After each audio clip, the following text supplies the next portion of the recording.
Nah itu. Ya, Mas Hafiz, apa sih masalah utama menurut generasi muda yang PR-nya paling besar dan harus segera dituntaskan yang bikin Anda dan teman-teman masih merasa gerah gitu loh? Oke, tadi kalau dengan Mas siapa, Mas? Mas Nova. Mas Nova ya. Kalau Mas Nova tadi dia bilang Kamu udah kayak anggota DPR aja, duduk bersebelahan dengan rakyat udah lupa namanya. Jangan ya Dek ya. dengan Mas Nova tadi bilang Mas Gibran itu udah make pinnya One Piece. One Piece. Nah kalau saya ingin tagih janjinya 19 juta lapangan kerja nggak pernah hadir tuh. Jadi beberapa udah ada job fair di beberapa daerah, Bekasi job fair, Cianjur job fair, ternyata membludak. Iya. Ternyata wamen ketenagakerjaan dia bilang, wah ternyata anak muda rasa ingin kerjanya makin besar ya. Ternyata bukan masalah itu Pak. Bukan rasa ingin kerjanya, justru lapangan kerjanya yang nggak ada. Katanya pada milih-milih, lapangan kerjanya ada banyak, cuma nggak mau memulai dari posisi yang start gitu loh, pengennya langsung jadi manajer gitu loh. Justru benar dari manajer, bahkan dari karyawan OB pun tidak ada gitu. Bahkan justru saya dengar, bahkan saya teliti, kebetulan saya juga orang Bekasi. Teman-teman saya yang lulusan SMK STM di kawasan industri di Bekasi, ternyata job fair hampir 80% job fair di sana. PT-PT-nya hanya secara formalitas saja menggelar belajar tersebut. Sudah ada yang direkrut semuanya. Semuanya sudah ada direkrut. Ternyata nggak ada lapangan pekerjaannya. Oke, itu salah satu kritik ya. Betul. Kenapa tidak kemudian datang ke Menteri Ketenagakerjaan atau wamennya yang sering kesana kemari itu? Nah, tadi saya bilang wamennya hanya bilang ternyata anak muda rasa ingin kerjanya makin besar. Jawaban dia ternyata cuma itu, ngelihat fenomena job fair rame, ngelihat fenomena job fair membludak, bahkan sampai ada yang pingsan dan segala macam, nggak bisa masuk ke acaranya gitu. Ternyata bukan itu Pak masalahnya gitu. Apa itu? Masalahnya adalah lapangan pekerjaannya nggak ada gitu. Letak lapangan pekerjaan nggak ada, justru anak mudanya yang makin tersedak gitu soal itu. Jadi makanya saya bilang masalahnya nggak cuma satu, nggak cuma lapangan pekerjaan. Ya, oke. Kemudian yang berikutnya apa selain lapangan pekerjaan? Selain lapangan pekerjaan ada masalah anak-anak muda yang lainnya. Dalam arti nggak cuma di luar lapangan pekerjaan, yang di luar dari mahasiswa yang hari ini seringkali bereaksi di digital ataupun secara langsung, seringkali mendapatkan penangkapan secara berwenang-wenang. Kebebasan berekspresi. Kebebasan berekspresi berpendapat seringkali dibungkus dengan pemungkaman gitu. Dari aksi May Day, RUU TNI gitu. Ya, oke. Apalagi yang ketiga, tiga besar dulu deh. Oke, mungkin ketiga kita ngeliat adik-adik saya yang di bawah. Teman-teman SMP, SD sampai SMA soal makan bergizi gratis. Kenapa? Soal makan bergizi gratis ternyata nggak cuma masalah di SD, SMP, SMA. Ternyata masalahnya sampai catering pun juga bermasalah gitu. Masalahnya apa? Catering banyak masalahnya adalah banyak catering nggak dibayar gitu oleh pemerintah.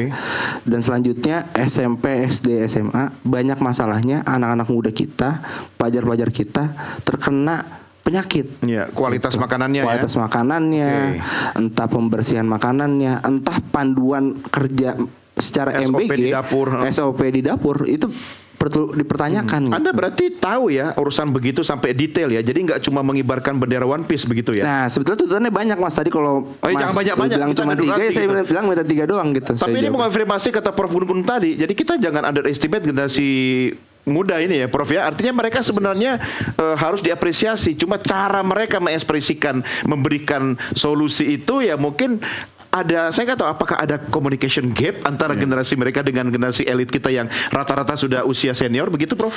Iya, memang di sebagian kelompok ada gap.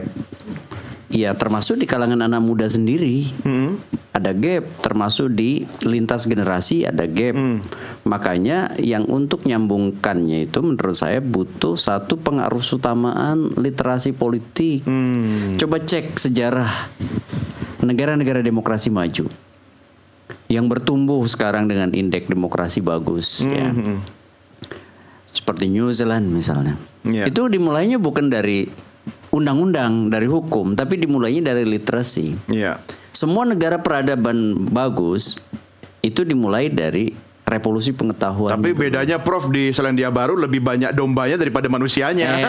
Memang tidak apple to apple, tapi maksud saya Jerman misalnya dimulai dengan literasi. Partai-partai punya foundation yang melakukan proses pendidikan politik. Ya, maksud saya begini, money politik tidak akan bisa habis, ya kan? Kalau kemudian kesadaran pemilih itu hanya akan berkutat dari itu ke itu aja. Kalau misalnya dia sudah di sininya sudah ada mindset soal kertas kebijakan, dia tidak akan menukar dengan 100-200 ribu. Artinya apa? Butuh literasi politik. Mau ada hukuman kayak apa, vote buying, itu orang tetap aja akan terjadi transaksi. Kenapa? Karena menganggap itu sebagai hal yang biasa. Jadi saya ingin memulai dari investasi pengetahuan, knowledge nih, termasuk di kalangan teman-teman muda. Contoh misalnya, kemarin pemilih anak-anak muda itu kan lebih dari 50%, 56%-an sebagai pemilih Gen milenial dan Gen Z, ya kan?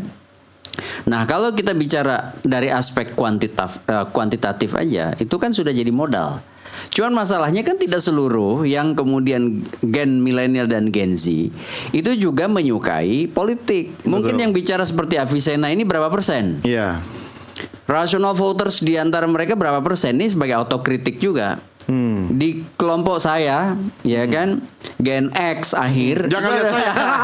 Itu berapa? Ngajak nih. Ya kan? Di Mas Nova ada berapa, Mas Don? Maksud saya, Iya. kita plus minus rational voter saja dalam pemilu itu tidak nyampe angka 16%. Iya. Prof, ini sebuah kritik. Ini bukan cuma soal statistik ya. Ini mengerikan bagi masa depan bangsa sebenarnya. Makanya, tapi kalau Anda melihat respon elit kita sekarang ini, bisa nggak angka-angka itu nanti akan kemudian menjadi membahayakan ketika generasinya Mas Apis ini sama sekali tidak tertarik dengan politik negara. Makanya jangan kembali mengulang kesalahan lama, yaitu membuat masyarakat menjadi masa mengambang. Itu pernah dilakukan oleh rezim Orde Baru. Dengan cara misalnya melakukan fusi partai tahun 73.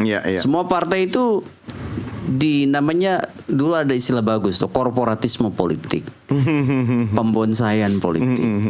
Partai-partai ini masuk di P3, partai-partai ini masuk di PD Perjuangan, Satuan Kekaryaan di Golkar. Kemudian jalur penguasaan melalui ABG ABRI birokrasi Golkar. Mahasiswa disuruh SKS, NKK, BKK. Kemudian prosesnya dibikin mengambang. Kalau ada kritik langsung diambil. Represif. Nah, pendekatan represif itu yang membuat anak-anak muda alergi politik akhirnya. Dari sangat bersemangat politik ya menjadi kemudian menjauhi atau berada di wilayah pinggiran dari Tapi politik. Mas Apis tidak alergi politik kan? Semoga tidak ya. Jangan. Iya, ini kalau dari narasinya kan tidak ya. Anda duduk sudah luar biasa ini di samping Prof Gun-Gun ini bisa jadi mentor Anda di masa depan. Ya, manfaatkan baik-baik. Artinya Anda dan teman-teman juga paling tidak di masa depan harus mulai memikirkan bangsa. Gimana? Letak politik atau tidaknya kan kita bicara nggak cuma di parpol ya, Prof. Artinya tadi saya hak bersuara saya, hak saya datang ke sini pun itu hak politik saya. Betul. Gitu. Jadi saya rasa letak politik anak muda saya nantikan berasalnya dari hari ini. Iya, gitu. Mulai hari berasalnya ini. dari bapak-bapak yang hari ini menjabat gitu. Jadi nanti bentuknya anak muda politik seperti apa? Sebabnya dari sini gitu. Jadi mungkin saya bilang itu sih. Oke, menarik. Mas Nova, ini apakah pemilihan media sosial itu sangat berpengaruh terhadap cepat, masif, dan kencangnya One Piece ini menjadi sebuah berita yang viral? Karena di kalangan Gen Z itu mereka menggunakan media-media yang durasinya singkat, cepat, dan masif. Komentar Anda? Isu itu punya segmennya sendiri-sendiri. Jadi kalau isu One Piece yang memang digemari menjadi segmennya anak muda, anak Gen Z dan milenial akhir, ya tentu saja media TikTok dan media Twitter itu menjadi lebih penting. Tetapi kalau kita bicara tentang katakanlah isu bantuan sosial, itu masuknya ke Facebook, Mas. Nggak masuk ke TikTok. Dibahas di TikTok, tapi biasanya dalam bahasan kebijakannya. Tapi kalau di Facebook pembicaraannya itu tentang bagaimana mereka mengantri, bagaimana mereka mendapatkan dan sebagainya. Jadi pemilihan pemilihan kanal itu disesuaikan dengan pemilihan isunya, sehingga kalau pemerintah ketika punya program, mereka breakdown programnya ini untuk siapa, ini untuk siapa, maka harus disesuaikan bahasa untuk Gen Z di TikTok dan di Instagram seperti apa bahasa. Itu yang nggak ada di pemerintah. Saya kira Saya tidak berani bicara lebih jauh ke sana. Tapi kalau Anda mapping, Anda lihat sekarang berdasarkan respons yang mereka berikan terkait isu ini? Karena kalau saya lihat ini agak berbeda dengan 10 tahun sebelumnya ya. 10 tahun sebelumnya media sosial dijadikan sebagai battleground betul oleh pemimpin kita. Tetapi apakah yang sekarang dijadikan battleground, saya tidak melihat ada diskusi, ada pertukaran narasi di sana. Tetapi ini tidak berarti pemerintah juga tidak melihat. Jangan-jangan memang bukan ini concernnya, tapi concernnya bukan memenangkan narasi, tapi concernnya adalah mendengar apa yang disampaikan oleh publik di media sosial. Saya kira dan saya tidak tahu tentang dua kebijakan mana yang diambil kan. Oke, gitu baik. kan. Bapak-bapak, saya akan memberikan kesempatan bagi Anda 30 detik masing-masing untuk sekaligus closing statement. What next agar tidak menjadi One Piece menjadi miris bagi bangsa kita yang sebentar lagi berusia 80 tahun. Dari Mas Nova dulu, silakan. Paling penting menjadi pejabat itu tidak boleh memiliki telinga yang tipis. Jadi ketika rakyat bersuara, ketika rakyat berbicara, dengarkan suaranya, voice-nya, dengarkan voice-nya, jangan dilihat noise-nya. Karena publik bersuara, apalagi media sosial menjadi native untuk anak-anak muda, bahasanya itu ya harus dimaklumi gitu. Memang begitulah bahasa anak muda. Kalau mereka aktif di kanal yang sama dengan generasi muda? Sayangnya ketika mereka aktif di kanal yang sama dengan generasi muda, lebih banyak isinya adalah amplifikasi aktivitas. Saya jarang pencitraan. Saya jarang sekali melihat ada yang mendengar apa yang disampaikan anak muda. Menarik sekali. Oke, itu kita catat. Mas Hafiz, silakan. Simbol perlawanan yang disebut oleh One Piece sebetulnya bukan simbol perlawanan, justru simbol kekuatan anak muda untuk memberikan keresahannya di muka umum. Justru jangan-jangan simbol perlawanannya bentuknya di demokrasi prosedural gitu, di pemilu saja. Ternyata simbol perlawanan dan perpecahan belah bangsa kalau kita lihat-lihat di tahun 2024, di tahun 2019 gitu, banyak bendera-bendera partai politik. Jangan-jangan di situ. Itu malah. Gitu, bukan di bendera One Piece. Mungkin itu sih, Mas. Ini bikin isu baru ini. Prof, silakan, Prof.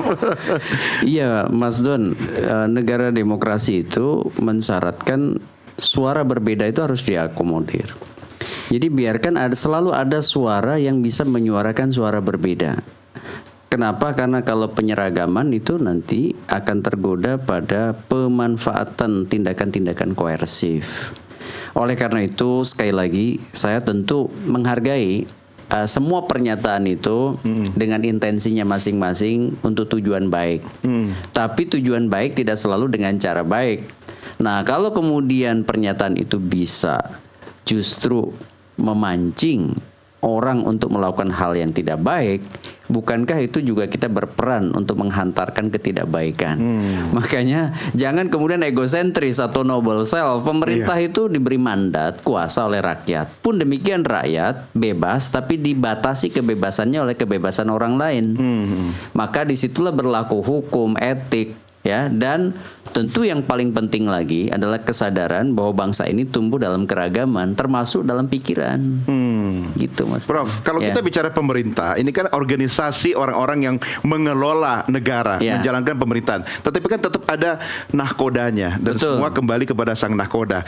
Kalau saya minta saran Anda untuk diberikan kepada nahkoda pemerintahan kita, apa yang bisa Anda sampaikan terkait dengan strategi komunikasi agar nanti ke depannya One Piece ini tidak akan heboh seperti ini, tapi bisa menjadi sebuah dialektika yang positif gitu. Tegas dalam bertindak tuh boleh, tapi jangan kemudian terlalu banyak verbal aggressiveness, ya. Terutama yang kemudian tidak perlu untuk hal-hal yang sifatnya positif, produktif, diberi ruang aja, sehingga kemudian justru itu menjadi kreativitas anak bangsa. Pak Prabowo saya yakin sebagai nahkoda akan membaca dengan bijak bahwa republik ini sekali lagi lahir bukan dengan keseragaman, tapi dengan keberagaman, termasuk afiliasi politik, termasuk cara orang kemudian mengekspresikan tindakan-tindakan simboliknya. Pak Prabowo tentu sebagai Presiden Republik Indonesia dibatasin periode kekuasaannya, tapi sebagai warga negara dia akan lama. Sehingga baik sebagai pemimpin maupun sebagai warga negara biasa diatur oleh sumber yang lebih tinggi yang namanya konstitusi. Jangan sampai kemudian konstitusi di bawah personal sentris kuasa individu, begitu. Oke, baik. Terima kasih Bapak-bapak, Prof. Terima kasih Prof Gun-Gun, Mas Hafiz, terima kasih, Mas Nova, terima kasih. Analisa Anda selalu tajam, ya. Walaupun saya tahu ada hal-hal yang tidak semuanya bisa Anda sampaikan, ya. Itulah dinamika kita berdiskusi malam ini melalui media mainstream, ya. Terima kasih dan juga terima kasih pemirsa. Bagaimanapun cara Anda merayakan, menyambut hari ulang tahun kemerdekaan kita yang ke-80. Mari sama-sama jangan lupakan bahwa bangsa ini masih punya masa depan yang panjang. Dan di mana masa depan itu? Di tangan saya, Anda, dan kita semua. Terima kasih. Inilah akhir dari Dialog NTV Prime malam ini. Kita berjumpa lagi di episode yang berikutnya. Selamat malam.